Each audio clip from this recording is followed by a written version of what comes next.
మీరేం కోరుకుంటున్నారు? ఈ శరీరాన్ని ధ్యానంలో 8-9 గంటలు కదలకుండా కూర్చోబెట్టాలి అని కోరుకుంటున్నారు.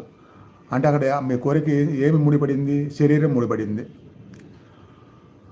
అసలు ఈ శరీరంతో సంబంధం లేకుండా మానసిక స్థితి పెరగాలి. అంటే శరీరానికి సంబంధించింది ఏది కోరుకోవాల్సిన అవసరం లేని స్థితి కూడా పెరగాలన్నమాట. అది ఎప్పుడు పెరుగుతుంది? నేను ముందు చెప్పినట్టుగా ఆ లక్ష్యాలు, ఆ భావాలు, ఆ అవగాహన. అంటే మీరు దైవం గురించి తెలుసుకుందాము, లక్ష్యాలు పెట్టుకుందాము, ధ్యానం చేద్దాము అన్న మొదటి రోజే ధ్యానం చేయకుండా కూడా ఈ ఫలితాలు వస్తాయని నేను చెప్పట్లా. కొందరిలాగా 9-10 సంవత్సరాలు సాధన చేసిన వాళ్ళకి అప్పుడు రావాలి ఈ స్థితి అవగాహన. అప్పటి వరకు ఎన్నో ప్రయత్నాలు చేస్తారు, ఎంతో సాధన చేస్తారు, ఎంతమందో మాటలు వింటారు, ఎన్నో పుస్తకాలు చదువుతారు. అయినా ఇప్పుడు నేను చెప్పిన స్థితికి రాలేదంటే